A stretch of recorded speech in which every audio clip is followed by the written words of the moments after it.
में लगे रहना। जो लोग मुझे अभी सुन रहे हैं, चाहे यहाँ बैठे या आप लोग जो टीवी में सुन रहे हैं, आप में से ज़्यादातर लोग ऐसे होंगे, अगर आप नहीं तो आपके घर में कोई ना कोई होगा जो हर दिन दवाइयाँ लेता होगा। डायबिटीज़ की दवाई, कोलेस्ट्रॉल की दवाई, हार्ट की दवाई, बीपी की दवाई, कोई ना कोई दवाई लेता होगा। जिस तरह से हम खाना खाते हैं उसी तरह से लेता होगा। उसे ये बता दिया गया है, वो पूरी तरह से मान चुका है कि भाई जब तक मैं जिंदा हूँ तब तक मुझे दवाई खानी है। तो ऐसा लग रहा है कि शायद दवाई खाने की वजह से मैं जिंदा हूँ। ये जो लगना है कि मैं दवाई खाने की वजह से मैं जिंदा हूँ, ये लगना आया कहाँ से? क्या ये वाकई में सच है? अगर उस दिन इमेजिन कीजिए, जिस तरह से एक दिन था 2020 में, जिस दिन बोला सब लोग घर में बंद हो जाओ। मान लीजिए ऐसा कोई दिन आए जिस दिन सारी फैक्ट्रियाँ, सारी दवाइयाँ अचानक मिलना गायब हो जाए इस दुनिया से, तो जो लोग दवाई खा रहे थे क्या वो मर जाएंगे सबके सब? उनको नहीं मिलेगा तो?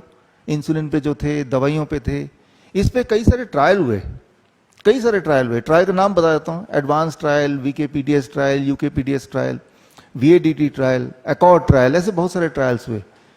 दवाई लेना वर्सेस दवाई नहीं लेना। और हर बार ये देखा गया कि जिन लोगों ने दवाई नहीं ली उनका ब्लड शुगर बढ़ गया, किसी का ब्लड प्रेशर बढ़ गया, लेकिन उनकी जो आयु है वो भी बढ़ गई, आयु भी बढ़ गई। और अगर बहुत प्रिसाइज बात करूं, सबसे बड़ा जो ट्रायल हुआ, that is called accord trial, 22% बढ़ गई इन कंपैरिजन टू अगर वो दवाई लेते रहते या जिन लोगों ने दवाई छोड़ी नहीं। तो फिर ये हम बोलते हैं कि ये एविडेंस बेस्ड मेडिसिन है। तो सबूत तो यही कह रहा है कि दवा लेने से आपकी आयु घट जाती है। मैं एक बात आपसे पूछूंगा, या जो लोग मुझे सुन रहे हैं, अगर आप में से कोई लोग डॉक्टर भी हैं तो एक बात पूछूंगा, कोई भी एक दवाई का नाम बताइए, एलोपैथिक ड्रग की बात कर रहा हूं, कोई भी एक दवाई का नाम बताइए जो किसी भी एक बीमारी को थोड़ा बहुत ठीक करती हो। पूरी तरह से भी नहीं बोल रहा मैं, कोई भी एक दवाई किसी भी बीमारी को, या कोई भी एक इलाज किसी भी बीमारी को थोड़ा बहुत ठीक करती हो, और दवाई का नाम बता दो। ये मैं इस तरह के लिखते रहिएगा, 20 मिनट बाद आपको मौका मिलेगा।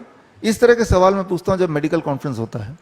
अब एक एक दवाई का नाम उठाइए और उसको टेक्स्ट बुक में छांटिए, जो मेडिकल टेक्स्ट बुक है। क्या डायबिटीज की दवाई डायबिटीज को ठीक करती है? नहीं ठीक करती। अच्छा, कंट्रोल करती है? एक्चुअली कंट्रोल भी तो नहीं करती, क्योंकि अगर कंट्रोल करती तो दवाई जितना आप ले रहे हैं वही डोज लेना पड़ता है जिंदगी भर। ऐसा तो होता नहीं, वो तो डोज बढ़ता रहता है हर 6 महीने बाद, हर साल बाद। बीपी की दवाई बीपी को ठीक करती है क्या? अच्छा, हार्ट की दवाई हार्ट को ठीक करती है क्या? अगर ठीक करती, कुछ दिन बाद लेने के बाद बंद कर देते हैं। अच्छा, पैरासीटामोल क्या वो बुखार को ठीक करती है क्या? मान लो आपको बुखार आ गया, अभी आपने सुना, सूरज जी ने बताया, हमने 60,000 पेशेंट को ठीक किए, 60,000 पेशेंट्स को ठीक किया पिछले 2 सालों में ऑन रिकॉर्ड, एक भी तो नहीं मरा। और ऐसे नहीं कि सिंपल पेशेंट लेते थे, वो पेशेंट जिनको हॉस्पिटल से भी धक्के मार के निकाल दिया तो उनके पैसे खत्म हो गए, या बोला तो पेशेंट को वेंटिलेटर में लेना पड़ेगा, उतने पैसे हैं नहीं तो भाई। और हमारे जो कोविड सेंटर थे वो मुफ्त के थे, वहां आ जाते थे ऑक्सीजन सिलेंडर लगा के।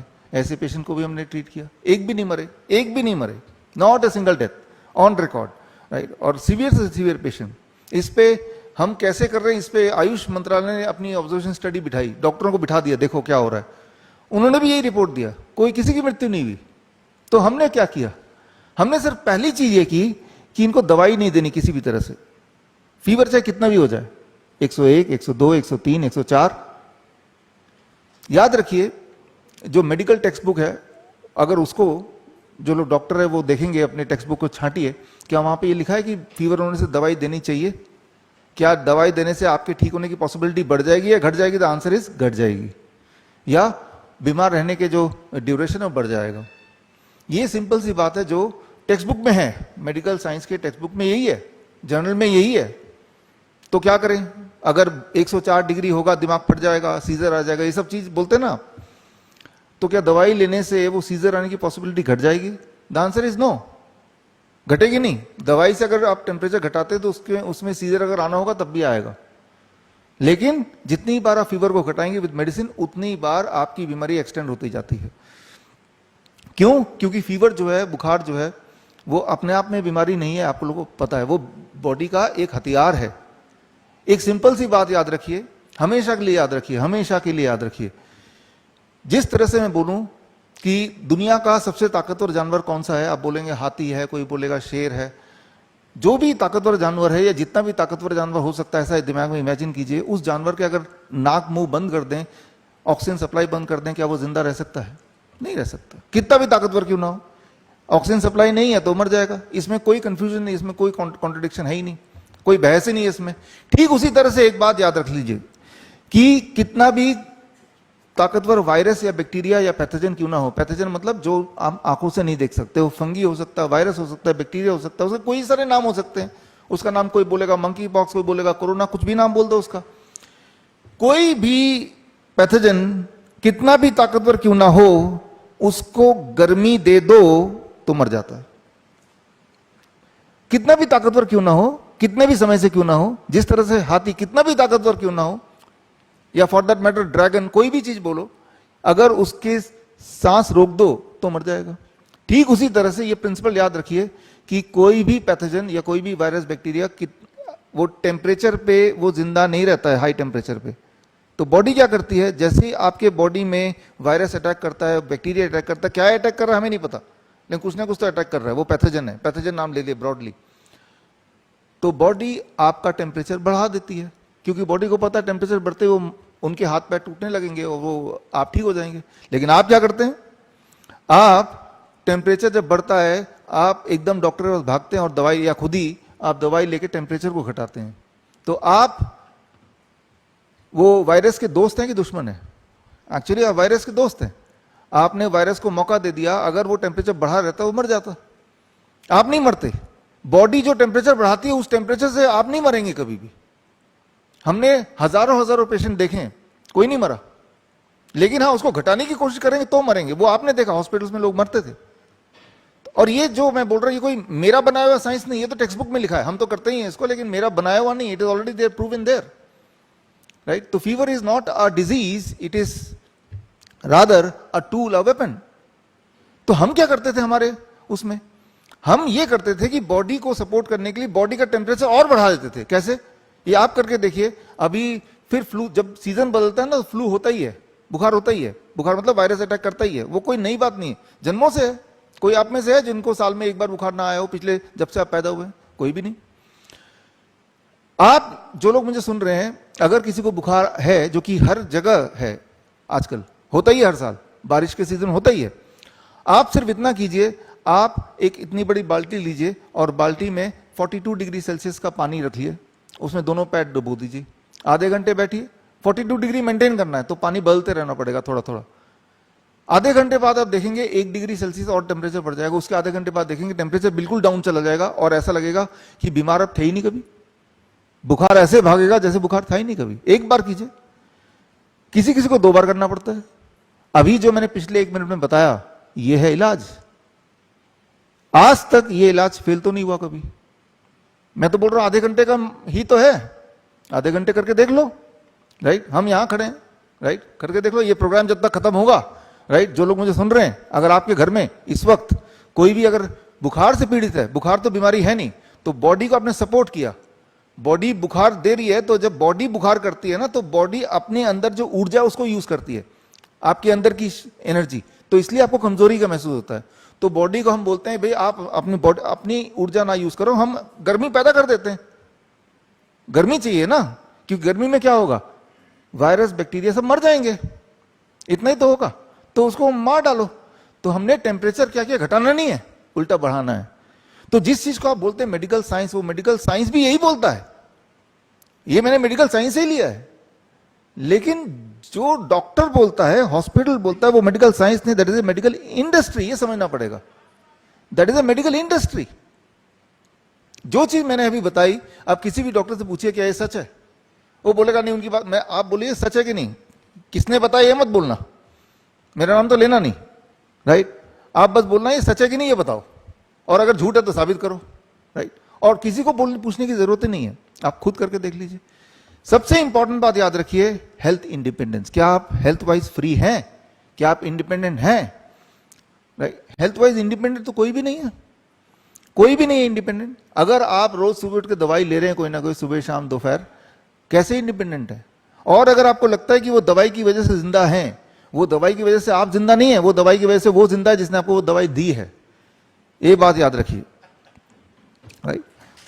तो आजकल के जो डॉक्टर हैं उनको ये याद रखना होगा कि एक पेशेंट का काम तो डॉक्टर के बिना चल जाएगा, लेकिन एक डॉक्टर का काम पेशेंट के बिना नहीं चलेगा, है ना। तो जो सच है, सच तो यही है। अगर हम बोलते हैं, देखिए मेरा ये मानना है, वो आयुर्वेद हो या यूनानी दवाई हो या नेचुरोपैथी हो या फिर योग हो या फिर ये एलोपैथी हो, जिससे भी इंसान फास्टेस्ट ठीक हो जाए, सेफेस्ट तरीके से ठीक हो जाए, लंबे समय तक ठीक रहे, सस्ते में ठीक हो जाए और हो सके तो खुद ही इलाज कर ले, वही पद्धति बढ़िया है ना सबसे। हमें ये नहीं देखना कि एलोपैथी लेना है कि नहीं, मैं ये नहीं बोल रहा, मैं तो बोल रहा हूं कि आप वो लो जो फास्टेस्ट। अच्छा, जब भी आप किसी पद्धति का चुनाव करेंगे, बीमार पड़ेंगे, तो आपका क्राइटेरिया क्या है? क्राइटेरिया ये होना चाहिए कि बिल्डिंग बड़ी है कि नहीं, कितने लोग जा रहे हैं, कितना महंगा है, उसकी कितनी डिग्रियां हैं, ये क्राइटेरिया तो एक तरह का हो सकता है। दूसरा है कि क्या फास्टेस्ट ठीक हो सकता है तेजी से, सबसे ज्यादा तेजी से, राइट, पहला क्राइटेरिया। दूसरा, क्या सेफेस्ट, कुछ और नुकसान तो नहीं करेगा मेरा। तीसरा, सस्ता होना चाहिए ना बिल्कुल। और चौथा, लॉन्ग टर्म होना चाहिए, एक बार ठीक हुआ तो दोबारा बीमार ना पड़ूं। और पांचवा, हो सके तो मैं खुद ही कर लूं। मानते हैं ना ये? अगर आप ये 5 क्राइटेरिया पे ही आप ये तय करना चाहते हैं कि ये 5 क्राइटेरिया जिस भी पद्धति में होगा वो मैं ले लूंगा, तो वो 5 क्राइटेरिया को पूरा करने वाली पद्धति मैं आपको अगले 5 मिनट में बताने वाला हूं। 5 क्राइटेरिया क्या? जब भी आप बीमार पड़ें, पहली बात तो यह है कि बीमार पड़ें तो पता कैसे चलेगा। अच्छा ये बताइए, जब आपको सिरदर्द होता है, दुनिया का कौन सा ब्लड टेस्ट है जो बता देता है आपको सिरदर्द है? कोई नहीं, आप खुद बताते हैं ना भाई। पेट में दर्द है खुद ही बताते हैं, पैर में घुटने में दर्द है खुद ही बताते हैं, कोई टेस्ट तो नहीं है। ये जो टेस्ट है ये एक और खेल है, राइट। तो इसको क्वेश्चन आंसर में ले लेंगे, हम सीधा सोल्यूशन पे चलते हैं। करना क्या है आपको? जब भी बीमार पड़े तो कौन बताएगा आपको बीमार हैं? आप खुद ही बताएंगे। आपको एनर्जी नहीं आ रही है, आप काम, नॉर्मल काम जो करते हैं वो कर नहीं पा रहे हैं, थक जा रहे हैं, नींद नहीं आ रही है, बॉडी बता रही है आप बीमार हैं, तो बीमार हैं। अब मेरी बॉडी बता रही मैं स्वस्थ हूं, लेकिन अगर टेस्ट कराऊंगा, मैं तो चैलेंज करता हूं, कोई भी इंसान स्वस्थ से स्वस्थ ले आइए, उसको सारा टेस्ट कराइए, वो टेस्ट के अनुसार दुनिया का सबसे बीमार इंसान पाया जाएगा। वो टेस्ट बने ही ऐसे हैं, उस पर हम आगे बात करेंगे। पहले सोल्यूशन बता दूं आपको करना क्या है। जब भी आप बीमार पड़े, कैसे पता चलेगा बीमार पड़ते हैं? बीमार 2 ही तरह से पड़ता है इंसान, 2 ही तरीके हैं आपके बीमार पड़ने के। एक, आपके बॉडी में कोई भी केमिकल, जैसे कोई भी न्यूट्रिशन, विटामिन हो, मिनरल हो, हार्मोन हो, उसका कम ज्यादा जब हो जाता है तो बॉडी में कमजोरी आने लगती है, या बॉडी में कहीं दर्द करने लगता है, या चक्कर आने लगता है, या उठा नहीं जाता है, या डिप्रेशन में हो जाता है इंसान, आलस आने लगता है, ये सारी चीजें होने लगती है, राइट। बॉडी में जब इम्बैलेंस हो जाता है, इसे कहते हैं मेडिकली होमियोस्टेसिस का बिगड़ना। तो जब भी कभी आपको कोई भी दिक्कत इस तरह का है, सुस्ती आने लगा, वीकनेस आने लगा, थकान आने लगी, कहीं कहीं बॉडी में दर्द है, वो घुटने का दर्द हो सकता है, सिर का दर्द है, ओवरऑल दर्द है कहीं भी, तो मन नहीं कर रहा खाने का, डिप्रेशन में आ गए, तो ये है मतलब हार्मोनल इंबैलेंस या न्यूट्रिशन इंबैलेंस। तो बैलेंस को वापस ले आओ, राइट। तो this is the one way जब इंबैलेंस होता है। दूसरा तरीका ये है एक्युमुलेशन, कोई चीज इकट्ठा होने बॉडी में शुरू हो जाती है, इकट्ठा, जैसे पानी भरना शुरू हो गया। जब आप पानी पीते हैं तो बॉडी कुछ तो यूज करता है और कुछ एज ए यूरिन पेशाब के रास्ते पास कर देता है। इमेजिन कीजिए इस दुनिया में ऐसे लोग हैं, हमारे देश में, हमारे आसपास, जिनका बॉडी पेशाब ही नहीं कर पाते वो लोग, तो क्या होगा?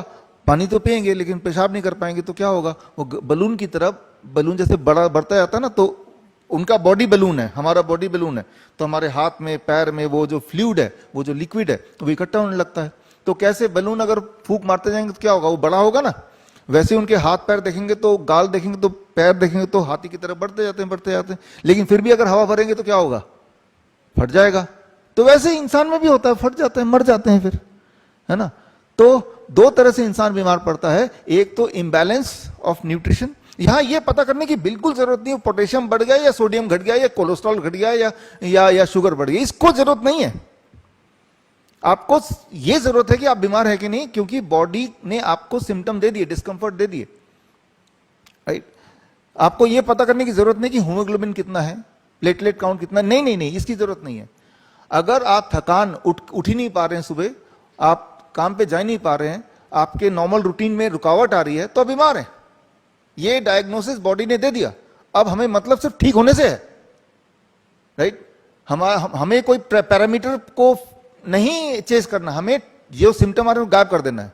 तो वो हम कैसे करते आए हैं? उसके लिए बहुत ही सिंपल, जो पिछले 10 साल से हम करते हैं, that is called DIP diet.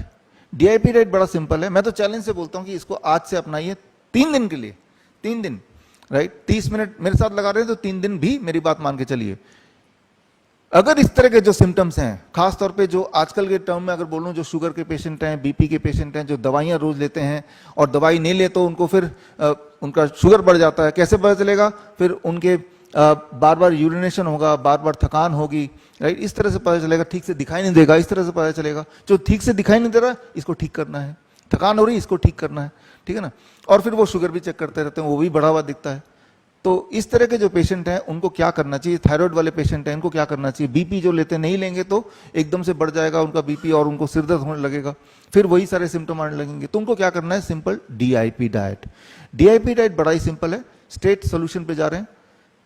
12 बजे तक आपको सिर्फ फल खाना है। फल कम खाना नहीं, खूब खाना है। 3-4 तरह के फल ले ले, जो पसंद है। अभी तो आम भी आ रहे हैं, केले हैं, चीकू है, राइट।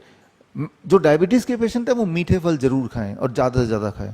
जितने मीठे फल खाएंगे उतने जल्दी ठीक हो जाएंगे, राइट। तो मतलब कितने खाएं? कम से कम 2 किलो तो खाएं आम। अगर मन करे तो 3-4 किलो भी खा सकते हैं, और मन करे तो सिर्फ फल खा के ही रह सकते हैं पूरे दिन।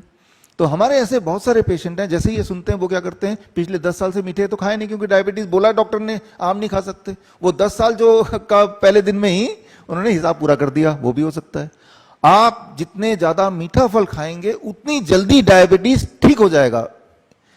तो कैसे खाना है? 12 बजे तक पेट भर के या मन भर के फल खाना है।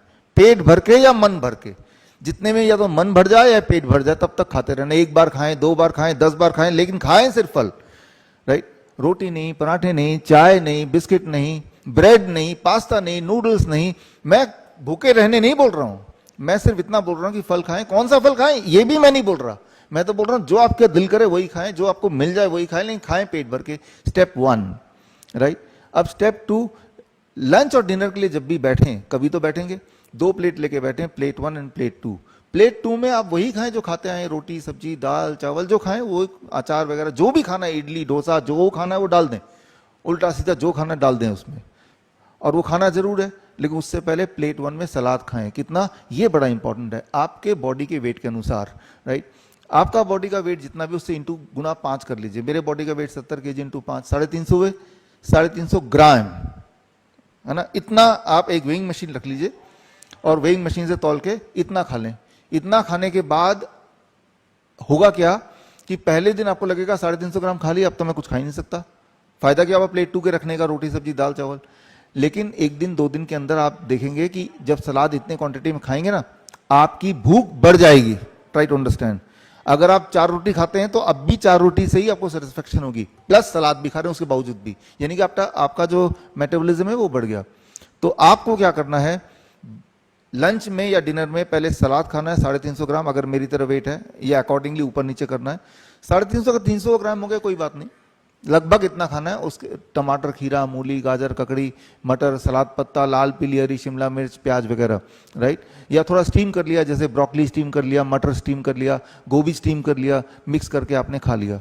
अब आपने रोटी सब्जी दाल चावल खा लिया। लंच में, डिनर में भी सेम। डिनर 7 बजे तक कर लें, नहीं तो 8 बजे तक कर लें, उसके बाद नहीं। 2 चीज छोड़ दें बस। एक जो जानवरों से निकल के आती है, जानवरों से क्या निकल के आ सकती है? मीट मछली ये सब, अंडा वगैरह तो है ही। डेयरी प्रोडक्ट भी, दूध दही लस्सी मक्खन घी पनीर छाछ। अब यहां पे एक बहस शुरू हो जाएगी, लेकिन उसको नहीं करना चाहते। मैं चाहता हूं आप करके देखें जो मैं बोल रहा हूं, राइट। याद रखिए, इंसान ही एक ऐसा जानवर है जो दूसरे जानवर का दूध पीता है। इंसान ही एक ऐसा जानवर है जो जीवन भर दूध पीता है। तो जीवन भर तो पीते ही आए हैं, दूध दही लस्सी मक्खन घी पनीर छाछ। मैं तो बोल रहा हूं 3 दिन के लिए मत पी के देखिए, 3 दिन में ऐसा क्या डेफिशिएंसी हो जाएगी, अगर दूध अच्छा है भी तो आपके अनुसार। दूसरी चीज जो छोड़नी है वो है जो चीज फैक्ट्री से निकल के आती है, बिस्किट है, ब्रेड है, नमकीन है, रिफाइंड चीजें हैं, छोड़ दीजिए उसको। उसकी जगह आप ड्राई फ्रूट्स ले सकते हैं, जैसे नट्स ले सकते हैं, पीनट्स ले सकते हैं, आलमंड ले सकते हैं, स्प्राउट्स ले सकते हैं, खजूर खा सकते हैं पेट भर के, पूरे दिन भर खाते रहिए। किशमिश खा सकते हैं पेट भर के, जब तक पेट ना भरे या मन ना भरे, जब मर्जी आधी रात को भी खाइए। जो मैंने अभी बताया अभी पिछले 5 मिनट में, अगर आपने ऐसा किया, जो लोग डायबिटीज के पेशेंट हैं राइट, जो दवाई ले रहे हैं उनकी मजबूरी हो जाएगी तीसरे दिन तक दवाई को छोड़ने में। अगर नहीं छोड़ेंगे तो हाइपोग्लाइसीमिया में चला जाएगा, समझते हैं आप, लो ब्लड शुगर। और जो इंसुलिन के पेशेंट है, मैं उनको वार्निंग देता हूं कि अगर आप ऐसा करने की सोच रहे हैं जो मैंने बताया आपको, तो आपको इंसुलिन लगभग आधी करनी पड़ेगी, 50% या 40% रिड्यूस करना पड़ेगा। नहीं किया तो इतना नीचे चला जाएगा कि कोमा में चले जाएंगे आप। इसीलिए अगर आप ये कर रहे हैं जो मैंने बताया, तो आपको बार बार शुगर चेक करना है और इंसुलिन को कम से कम लेना है, नहीं तो हाइपोग्लाइसेमिक हो जाएगा। और अगर आपने जो मैंने अभी बताया वो 3 दिन के बजाय आपने 15 दिन कर लिया, 20 दिन कर लिया, तो ऐसा हो ही नहीं सकता जिनकी दवाइयां वो दवाई छूट ना जाए पूरी तरह से। इंसुलिन जो है वो मैंने देखा 15 दिन से लेके कई बार 1 महीना भी लग जाता है छूटने में, चलो 1 महीना लग जाएगा। जो ब्लड प्रेशर की दवाई मैंने देखा 1 हफ्ता लगता है छूटने में। छोड़ना पड़ता है, ऐसा नहीं कि आपने जानबूझ के छोड़ दिया। ब्लड प्रेशर इतना नीचे जाएगा तो क्या करेंगे आप, राइट, आपके पास चारा नहीं है, आपको छोड़ना पड़ेगा उसको, राइट। और सबसे इंपॉर्टेंट बात, जो लोग वेट घटाना चाहते हैं, हमें वेट नहीं घटाना है। क्या आप वेट घटाना चाहते हैं? अगर बोले वेट घटाना है तो किसका वेट? हड्डियों का वेट घटाना चाहते हैं आप, मसल का वेट घटाना चाहते हैं? कोई चीज अगर एक्स्ट्रा है बॉडी में, पेट एक्स्ट्रा है मान लो किसी का, राइट, किसी के थाइज एक्स्ट्रा है, बट्स एक्स्ट्रा है, पीछे जहां जहां एक्स्ट्रा है वही तो हटाना है आपको। जो एक्स्ट्रा, कोई एक्स्ट्रा स्टोन भी हो सकता है, ट्यूमर भी हो सकता है। तो जो मैंने अभी बताया डाइट, वो करने से आप देखेंगे, आप वेस्ट मेजर कीजिए और वेस्ट का साइज आप देखेंगे, अगर ज्यादा है तो कम होने लगेगा। जिनका ऑलरेडी कम है उनका नहीं होगा कम, जिनका ज्यादा है कम होने लगेगा। 1 महीने में हमने देखा ऑन एवरेज 10% वेट घट जाता है, 10%, और दूसरे महीने 5%, दूसरे महीने 5%, इस तरह से होता है। तो अभी जो मैंने आपको बताया ये है सेफेस्ट, फास्टेस्ट। ऐसा कौन सी और दवा है जो 3-4 दिन में ब्लड शुगर को कम कर दे और हमेशा फिर कम ही रहे? ब्लड प्रेशर की दवाई 7 दिन में कम कर दे और हमेशा कम ही रहे, फिर ऐसी कौन सी दवाई और? फास्टेस्ट, सेफेस्ट, कोई नुकसान नहीं है, ये तो फूड है, राइट। लॉन्ग लास्टिंग करके देखिए, और क्या, एक ही तीर से कई सारे निशाने। आपको नहीं पता आपके बॉडी में हो सकता है कोई सिस्ट हो सकता है कोई ट्यूमर हो, हमें तो नहीं पता, लेकिन वो उस पर भी काम करेगा, राइट। और सबसे इंपॉर्टेंट बात, ये सस्ता है। मैं नहीं बोल रहा कि महंगे वाले फल खाओ, सस्ते वाले खा लो। सब्जियां तो सस्ती हैं, उल्टा पकाते हैं आप उसको, कुक करते हैं, तब तो महंगा बन जाता है, उसको तेल भी डालो और, है ना, तो ईंधन भी यूज होता है। तो इसको कीजिए। तो पहली बात कि जो भी इंबैलेंस बॉडी में है, वो केमिकल इंबैलेंस है, वो न्यूट्रिशन इंबैलेंस है, वो हार्मोनल इंबैलेंस है, हमें नहीं पता, ना ही हम उसका टेस्ट करा के पता करना चाहते हैं। लेकिन हमें कैसे पता चलेगा हम ठीक हो गए? आपके सिम्टम चले जाएंगे, डिस्कंफर्ट चले जाएंगे, तो आपको पता चल जाएगा आप ठीक हो गए। जो मैंने आपको बताया, ये ऐसा नहीं कि सिर्फ हम ही करते हैं, इस पे all India institute of Ayurveda, right, जो कि एम्स के बराबर माना जाता है, आयुष मंत्रालय, इनके डॉक्टरों ने बोला कि आप जो ये करते हैं इस पे हम क्लिनिकल ट्रायल करके देखेंगे ये सच है कि नहीं। ऊपर से आप दूध मना करते हैं, आयुर्वेद के खिलाफ है, इसको भी हम देखेंगे। उन्होंने ट्रायल किया, ट्रायल का नतीजा गवर्नमेंट के जो वेबसाइट है उसमें डाला, राइट, clinicaltrial.gov, राइट, GOV। और उस ट्रायल के नतीजे में उन्होंने ये बताया कि जो इन्होंने बोला वो हमने ठीक पाया कि ये जो DIP डाइट है, इससे वाकई में लोगों को फायदा होता है, दूध छोड़ के फायदा होता है। ये किसका? ये मेरा नहीं, मैं तो बोल ही रहा हूं, खैर ये all India institute of Ayurveda. तो जो एक बात बोलते हैं कि evidence based, thank you friends, कि एविडेंस एविडेंस एविडेंस तो है, सबूत तो है, और सबूत मेरा नहीं है, सबूत खुद गवर्नमेंट ऑफ इंडिया का है। लेकिन वो जो सबूत मिल गया है कि इससे डायबिटीज ठीक हो सकती है, हड्डियों की बीमारी ठीक हो सकती है, और इंसान बड़े आराम से घर बैठ के ठीक हो सकता है, ये सबूत को छुपा के क्यों रखा है? जिस तरह से सुदर्शन न्यूज के माध्यम से आप तक पहुंच रहे हैं, जिस तरह से, अरे उस तरह से क्यों नहीं हर जगह पहुंच गया? जिस तरह से वैक्सीन का रोज गाना गाते हैं, उस तरह से क्यों नहीं कर रहे हैं? राइट, कुछ तो गड़बड़ है।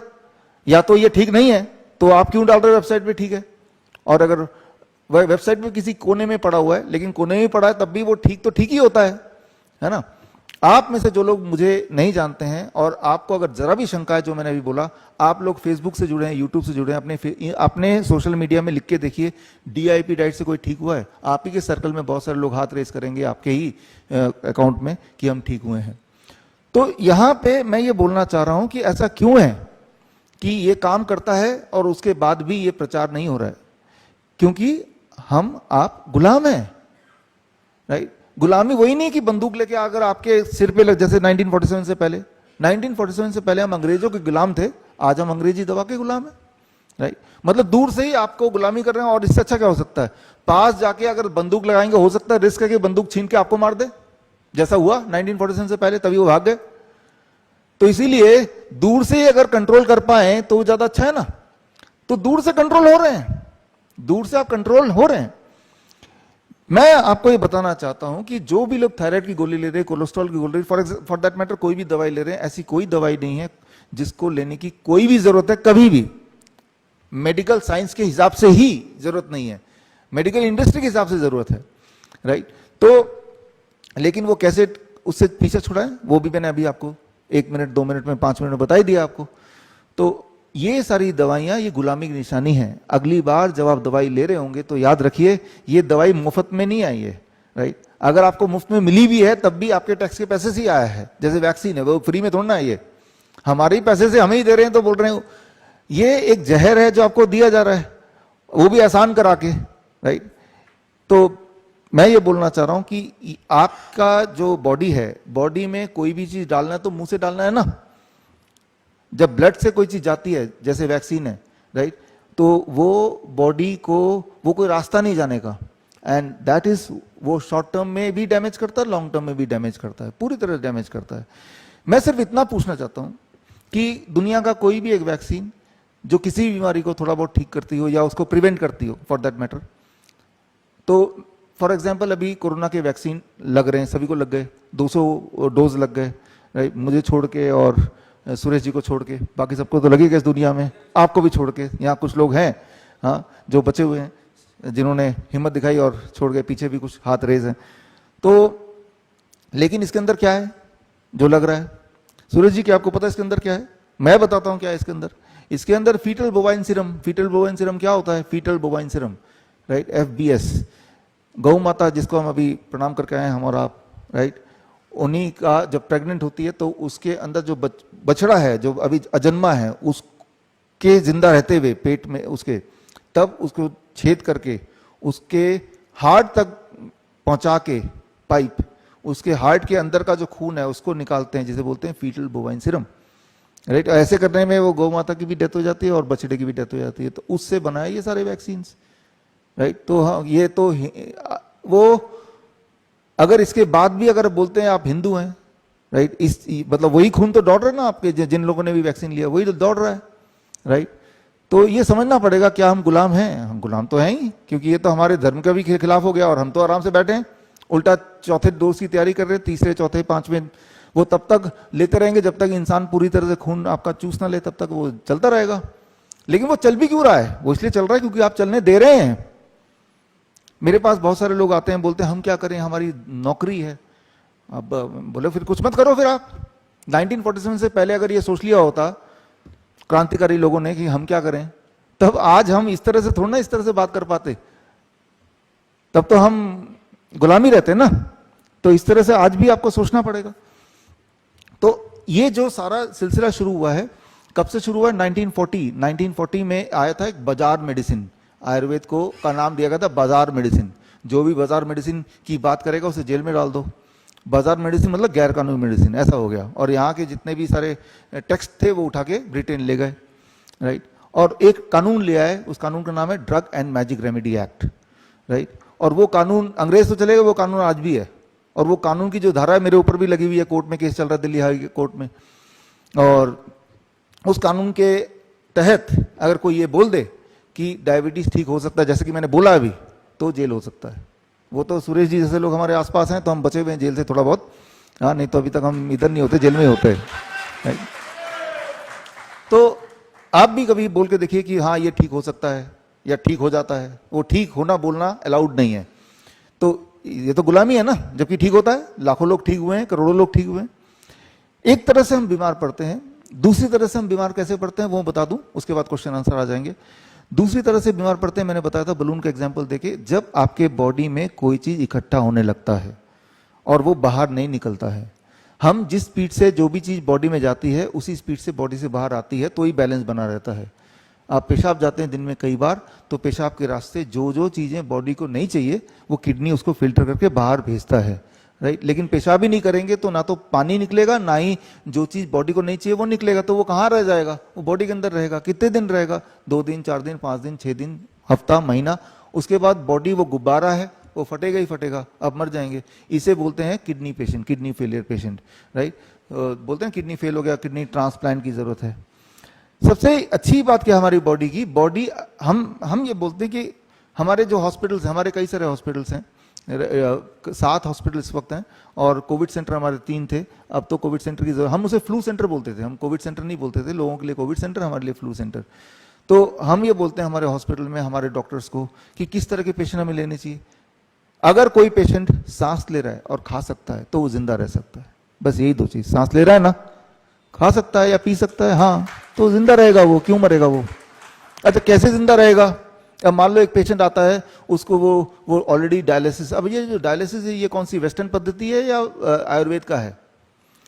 वेस्टर्न है। वेंटिलेटर कहाँ का है? वेस्टर्न है। तो ऐसा लगता है देखो जी, उन्होंने वेंटिलेटर दे दिया, उन्होंने डायलिसिस की मशीन दे दी, तो वो तो देखिए कोई चीज बहुत बड़ा मशीन है, लेकिन क्या उससे फायदा हो रहा है कि नहीं, ये तो देखो ना, फायदा हो रहा है कि नुकसान हो रहा है ये तो देखो। या आयुर्वेद में उसका ऑल्टरनेट कुछ है क्या, वो देख लो। आयुर्वेद में ऑल्टरनेट है और बहुत बढ़िया है, और वो घर बैठ के कर सकते हैं। घर बैठ के वेंटिलेटर घर बैठ के बना सकते हैं। अभी 1 मिनट में वेंटिलेटर बनाना सीखना है आपको, आधा मिनट लगेगा वेंटिलेटर बनाना सीखने में, और आधा मिनट लगेगा डायलिसिस मशीन बनाना सीखने में। तो 1 मिनट में दोनों चीज सिखा देता हूं, उसके बाद फिर सवाल जवाब कर लेना, ठीक है ना। तो पहले कौन सा सीखना, वेंटिलेटर बनाना या डायलिसिस की मशीन बनाना? चलिए पहले वेंटिलेटर बनाने की बात करते हैं। वेंटिलेटर कैसे बनाना है? वेंटिलेटर क्या होता है? वेंटिलेटर समझ लीजिए, वेंटिलेटर मतलब जब इंसान का लंग्स काम नहीं कर रहा है तो वो सांस नहीं ले पा रहा है। जैसे अभी आपने सुना राजू श्रीवास्तव जी के साथ हुआ कि आप वेंटिलेटर पे डाल दिया है, क्यों? क्योंकि सांस नहीं ले पा रहे हैं। तो क्या करेंगे, वेंटिलेटर पे डाल दो उसको। तो वेंटिलेटर क्या, एक मशीन है जो लंग्स की तरह काम करता है, वो लंग्स को फोर्स करता है कि वो आप सांस ले पाए। तो लेकिन एक बात है कि जब तक वेंटिलेटर तब तक वो जिंदा है, या यूं मानो कि वो कोमा में है, और जैसे ही वो निकाल दिया तो वो मर, तो वो डेड बॉडी है, लिविंग डेड बॉडी एक्चुअली वो, राइट। मैंने अपने एक्सपीरियंस में पिछले 15 साल में, सबसे पहले जो मेरा पहला हॉस्पिटल था, पहला सेंटर था, वो वियतनाम में था। ये जो वियतनाम में BMMO, ये हमारे वियतनाम का जो मेरा हॉस्पिटल है उसका ही नाम है हमारा। तो तब से लेके अभी तक मैंने कभी भी किसी इंसान को वेंटिलेटर से बाहर आके जिंदा रहते हुए देखा नहीं है। कुछ दिनों के लिए जिंदा रहते हैं, 10 दिन, 15 दिन, 20 दिन, वो भी पैथेटिक स्टेज में, राइट। वो घर वाले सोचते हैं मरी जाए तो अच्छा है, क्योंकि उनकी हालत देखी नहीं जाती इसलिए। तो वेंटिलेटर जो है, अपने दुश्मनों को भी, अगर कोई मरने लग रहा तो मरने लगे, लेकिन उनको वेंटिलेटर कभी किसी के लिए मत बोलिएगा। It is so painful, right. वो इतना ज्यादा दर्दनाक मौत देता है वेंटिलेटर। तो वेंटिलेटर किस लिए होता है? वो इसलिए होता है कि जब कोई सांस नहीं ले पा रहा ठीक से, तो वो फेफड़ों को जबरदस्ती काम कराने का जो एक टेक्निक है, दैट इज कॉल्ड वेंटिलेटर। अब करना क्या है, हमने क्या किया, हम क्या करते हैं अपने हॉस्पिटल में, अब मैं सिखा रहा हूं, इसको समझिए। देखिए इस वक्त जैसे मैं सांस ले रहा हूं, आप भी सांस ले रहे हैं इस वक्त, और मान लो कोई ऐसा इंसान मिलता है जो सांस नहीं ले पाता, ऐसे करने लगता है, तो समझ लीजिए सांस नहीं ले पा रहा, वो बोलेगा भी तकलीफ हो रही सांस लेने में, ऐसे बोलेगा, ठीक है ना। तो ऐसे में क्या करें कि वो सांस ले पाए? याद कीजिए, जब जिसे बोल रहे थे कोरोना का सेकंड बोल रहे थे ना, दूसरी लहर, तब आप टीवी में देख रहे थे कि लोग सांस नहीं ले पा रहे हैं, गाड़ी में बैठे हैं, ऑक्सीजन सिलेंडर ढूंढ रहे हैं, सिलेंडर नहीं मिल रहा, याद आ रहा है कुछ, राइट। तो लोग क्या कर रहे थे और क्या गड़बड़ कर रहे थे और कैसे सांस लिया जाता है, इस बात को थोड़ा 1 मिनट में समझ लीजिए। वेंटिलेटर की टेक्नोलॉजी आपको समझ आ जाएगी, आपको क्या करना है ये भी समझ आ जाएगा, और हम अपने हॉस्पिटल में क्या करते हैं अभी आज की तारीख में भी वो आपको समझ आ जाएगा। तो देखिए आपका जो लंग्स है, राइट, और जब आप जो गाड़ी में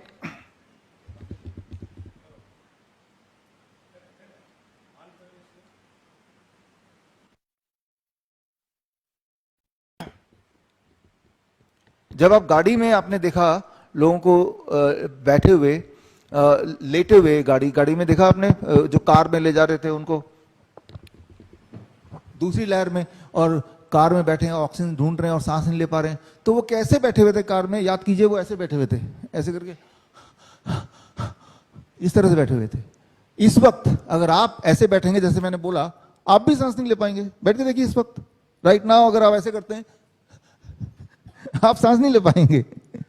तो जितने भी लोग आप देखेंगे गाड़ी में जा रहे हैं, ऑक्सीजन सिलेंडर ढूंढ रहे हैं, तो कैमरा दिखा रहे हैं, सबके सब ऐसे बैठे ऐसे कौन सांस ले पाता है? कोई नहीं ले पाता ऐसे सांस। क्यों नहीं ले पाएंगे? क्योंकि ये जो हमारी बॉडी की बनावट है, जब आप ऐसे लेटते हैं, चाहे आप सीधे लेट जाएं पीठ केवल, तो आपका हार्ट ऊपर है, लंग्स नीचे है, तो लंग्स की कैपेसिटी 20% कम हो जाती है। तो पहले से ही वो थोड़ा कॉम्प्रोमाइज लंग्स है उन लोगों का, ऊपर से 20% और कम हो गया तो ऐसे में सांस लेना मुश्किल होता है, राइट। तो ये समझना होगा। तो ऐसे लोग जब सांस की तकलीफ हो, उसको खड़ा नहीं होना है, ना ही उसको ऐसे बैठना है, और ऐसे तो बिल्कुल नहीं बैठना है, राइट। तो क्या करना है, उसके लंग्स को 20% बढ़ा देना है। कैसे?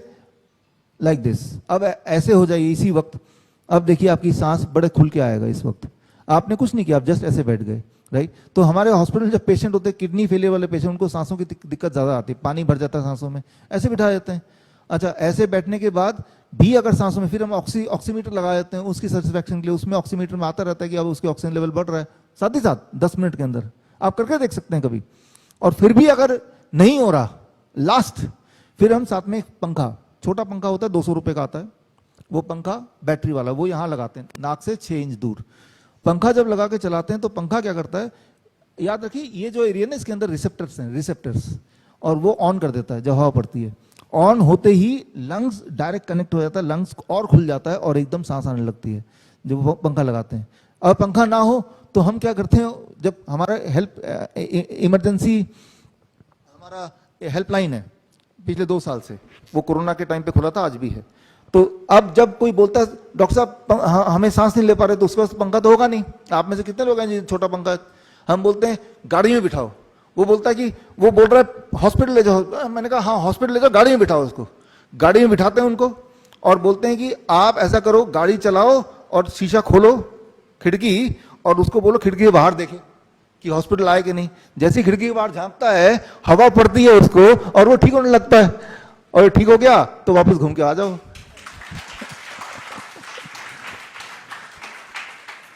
तो हमने क्या किया, सिर्फ ये जो रिसेप्टर है इसको खोल दिया। रिसेप्टर खोलना है आपको। रिसेप्टर खोलने के 2 तरीके मैंने बताए कि या तो आप, जैसे अभी मैं ऐसे ऐसे खड़ा हूं तो मेरे लिए दिक्कत है, राइट, अगर सांस की तकलीफ है, अब खड़ा ही होना है, बैठने की जगह नहीं है, तो ऐसे सांस ज्यादा अच्छी आएगी। अभी करके देखेंगे, अभी ज्यादा अच्छी आएगी, राइट। आगे की तरफ झुकना, खड़े होके या बैठ के, या फिर पेट के बल लेटना, राइट। इसे बोलते हैं prone ventilation. Medical textbook में से प्रोन वेंटिलेशन बोलते हैं। पेट के बल लेटो और आगे पंखा लगा दो। तो ये है वेंटिलेटर। वेंटिलेटर यही करता है, बस यही करेंगे। हमने यही किया, आज भी ये करते हैं हमारे हॉस्पिटल में। याद रखिए जो किडनी फेलियर के पेशेंट हमारे हॉस्पिटल में आते हैं, उनकी प्राइम प्रॉब्लम ही है सांसों की। क्यों? क्योंकि पानी भर जाता है ना सांसों में, लंग्स में ही भर जाता है पानी, फिर सांस नहीं ले पाते। उनको यही करते हैं हम। बाकी हॉस्पिटल में तो ऑक्सीजन सिलेंडर लगा देते हैं। अभी जो सांस ले रहे हैं आप क्या ऑक्सीजन ले रहे हैं, एयर ले रहे हैं? इट इज एयर और oxygen? It is air. Oxygen अगर आप लेंगे तो निमोनिया हो जाएगा और पानी भरेगा। थोड़ी देर तो अच्छा लगेगा, लेकिन और पानी भर जाएगा, वो मरेगा ही मरेगा। तो हम ऑक्सीजन सिलेंडर हटा देते हैं और जो मैंने अभी बताया ये कर देते हैं, वो ठीक हो जाता है। हर बार ठीक होता है, हर बार। कितनी देर लगेगी ठीक होने में? ठीक होने का एहसास 15 मिनट में शुरू होता है, 10 से 15 मिनट में लगता है कि हाँ कंफर्टेबल है। लेकिन करना पड़ता है 2-4 घंटे 5 घंटे। करेगा, फ्री मुफ्त का हवा है भाई, क्यों नहीं करेगा, राइट। तो ये तो हुआ वेंटिलेटर का ऑप्शन। और ये सारी चीज आयुर्वेद में लिखा हुआ है, ये कोई मेरी बना हुई चीज नहीं है कि मैंने कोई इमेजिनेशन इन्वेंट कर दिया। अपने पद्धति में सब कुछ है, लेकिन ये जो मैंने आपको बताया ये टेक्स्ट उठा के छुपा दिया गया है। खोखली आयुर्वेद पढ़ा रहे हैं। तो ये तो हुई एक। दूसरा क्या मैं आपको सिखाने वाला था? डायलिसिस। डायलिसिस, आपके आसपास ऐसे पेशेंट होंगे जो हफ्ते में 2 बार 3 बार डायलिसिस के लिए जाते होंगे ना। तो ये कमाई है, परमानेंट बिजनेस, राइट। पूरी दुनिया की सारी बिजनेस टूट खत्म हो सकता है, ये बिजनेस नहीं जाता, ये और बढ़ता रहता है। जब तक वो जिएगा वो इंस्टॉलमेंट देता रहेगा, राइट। तो इस तरह से कर दिया है। क्यों? पानी भर गया। और लॉजिकली देखिए, पानी भर गया, डायलिसिस मशीन क्या करती है, वो खून से पानी निचोड़ के बाहर निकालती, जो कि वैसे यूरिन से पास होना था। हमारे हॉस्पिटल में आइए, हमारे हॉस्पिटल हिम्स डेराबस्सी जो पहला हॉस्पिटल खोला था चंडीगढ़ में, पूरे देश से और आसपास के देशों से भी पेशेंट आते हैं वहां पे और ठीक होके जाते हैं। डायलिसिस छूट जाती है उनकी, जो हफ्ते में 2 बार डायलिसिस 3 बार डायलिसिस छूट जाती है। तो हम ऐसा क्या करते हैं कि डायलिसिस करने की जरूरत ही नहीं पड़ती कभी। उसके बाद एक आध बार जरूरत पड़ती है, राइट। तो जिनको ज्यादा हिम्मत नहीं है उनको बोलते चलो एक आध बार करा ही लो, लेकिन छूट जाता है। हम कैसे डायलिसिस मशीन बनाते हैं, ये अगला 1 मिनट, फिर सवाल जवाब। हम डायलिसिस मशीन को जैसे बनाते हैं, एक सिंपल बात याद रखिए, ये घर में आप कर सकते हैं।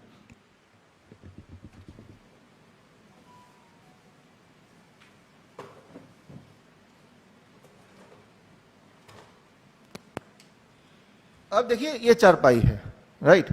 तो चारपाई में ऐसे लेटते हैं आप, है ना। तो हमें क्या करना है, ऐसे पेशेंट के चारपाई को इधर ऐसे कर देना है। यहां पे 3 ईंटें लगा दिए, 3 ईंटें, है ना। तो ये 1 फीट ऊंचा हो गया ना, राइट, और सिर की तरफ नीचे है, और ऐसे 10 डिग्री एंगल बन गया। ये 10 डिग्री एंगल बनाने के लिए, एंगल नापने के लिए इस तरह का वो आता है, राइट। सो इंक्लाइनोमीटर बोलते हैं, हालांकि अंदाजन भी काम करेगा। ऐसे जब लेटेगा पेशेंट, ऐसे कितनी देर, 2 घंटे, ऐसे जब पेशेंट लेटता है 2 घंटे, तो ये डायलिसिस हो जाती है, हर बार होती है, राइट। तो इसमें कितना पैसा लगा, करना क्या है इसमें, राइट। तो मैं तो बोलता हूं, जैसे ही कोई डॉक्टर बोले ना कि आपको डायलिसिस पे जाना है, उसी वक्त ईंटें उठा लो, डॉक्टर को मारने के लिए नहीं, यहां लगाने के लिए लगा लो। अभी क्या हुआ कि छत्तीसगढ़ में इंडियन मेडिकल एसोसिएशन ने मेरे ऊपर एफआईआर कर दिया कि ये तो झूठ फैला रहे हैं, हाँ, कि ऐसे ठीक होता है। हमने नवंबर महीने में एलटीजी ऑडिटोरियम बुक कर लिया। मैंने वहीं चिट्ठी लिखी, और पूरे देश में भी जितने भी आईएमए इंक्लूडिंग दिल्ली, चिट्ठी लिखी कि मैं यहीं पे खड़ा हूं, आप आओ और आप सामने सामने हमसे बात करो, हमारे पेशेंट भी यहीं पे, हम भी यहीं पे हैं। तो हुआ ये, दिल्ली मेडिकल काउंसिल ने यहां से एक और केस कर दिया और एक नॉन बेलेबल वो कर दिया मेरे खिलाफ। लेकिन हमारे मित्र हैं सोमनाथ भारती जी, उन्होंने मुझे बेल दिलवा दिया, ताकि नहीं तो उनका ये था कि भाई ये जो मैंने कार्यक्रम रखा है कि भाई आप आओ, ओपन चैलेंज, मैं आप अभी भी बोल रहा हूं, राइट, ये तो लाइव पूरे देश में चल रहा है, कि किसी को भी ये लगता हो कि 1% भी ये झूठ है, डायलिसिस नहीं होती, तो भाई हम यहां खुले खड़े हैं, आप आओ। और जो पेशेंट है वो ऐसे करके देखे, करके देखने से क्या पता चलेगा, उसकी यूरिन आउटपुट शुरू हो जाती है, जिसका पेशाब नहीं हो रहा हो। कैसे शुरू होती है ये साइंस जानना है तो वो अलग बात है। यहां से ब्लड फ्लो होता है वापस, और यहां किडनी पे जाता है, राइट, किडनी पे जाता है, हार्ट पे जाता है, इससे इस एरिया में जब जाता है, खून पहुंचता है, तो खून ही पहुंचाना है हमें, खून ही आपको ठीक करता है, वहां किडनी रिपेयरिंग करेगी। और अब वो बोलेगा मुझे पेशाब जाना है, उसका पेशाब आने लगेगा, पानी तो निकालना है ना आपको, सीधे रास्ते निकालो ना पानी यार, मशीन के थ्रू क्यों पैसा देके निकालना, राइट। तो ये है। लेकिन ये कुछ पेशेंट ऐसे होते हैं जो ज्यादा संगीन पेशेंट होते हैं और डिफिकल्ट, इससे भी काम नहीं चलता, तो हमारे पास और भी तरीके हैं, वो भी आयुर्वेदिक तरीके, और हर बार काम करते हैं, घर बैठे काम करते हैं, वो मैं आपको दिखा देता हूं।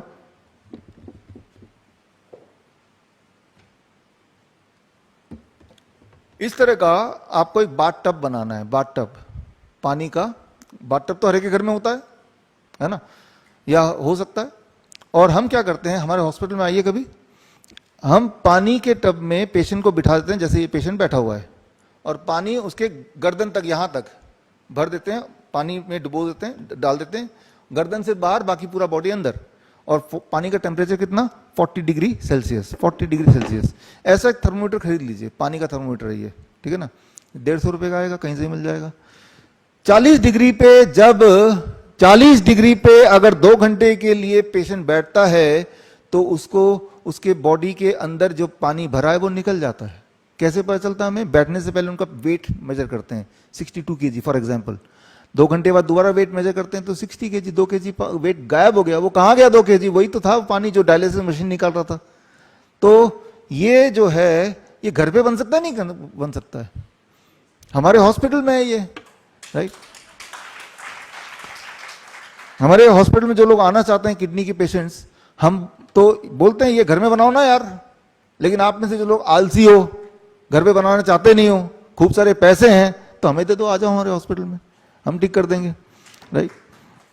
ऐसा कोई भी पेशेंट नहीं मिला आज तक जो ऐसा करने से ठीक ना हो रहा हो, कोई भी पेशेंट नहीं मिला, क्योंकि बॉडी की प्रिंसिपल सबके लिए सेम है। ये जो मैंने बताया ये आयुर्वेद में लिखा हुआ है, ये कोई मेरी बनाई हुई इन्वेंशन नहीं है, ये आयुर्वेद में ऑलरेडी है, राइट। लेकिन ये पढ़ाया नहीं जाता, बस हमने अपनी बुक लिखी है उसमें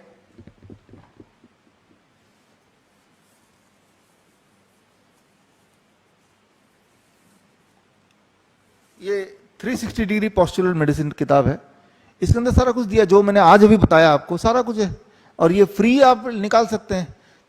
विश्वरूप.com/ebook में जाएंगे तो आप फ्री हिंदी में इंग्लिश में ले सकते हैं। पैसा तो एक भी नहीं चाहिए इसमें। और जो जो मैंने बताया इसमें कोई ऐसी बात नहीं जो नहीं आप कर सकते। यानी कि safest, right, fastest, long lasting, right, and economical, and सबसे इंपॉर्टेंट घर में खुद कर सकते हैं, राइट। तो अगर कोई बोले ना इन्होंने वेंटिलेटर है इमरजेंसी के लिए, या कोई बोलेगा वो डायलिसिस मशीन इमरजेंसी के लिए, अरे भाई चाहिए नहीं ना हमें। और कौन मुझसे ठीक हो रहा है? कोई एक पेशेंट बताओ जो डायलिसिस मशीन से ठीक हो गया हो? एक भी पेशेंट नहीं है, राइट। जबकि मैं बताता हूं कि हमारा हॉस्पिटल आइए लोग ठीक होते हैं, राइट। तो खैर ये किताब सर ये आपके लिए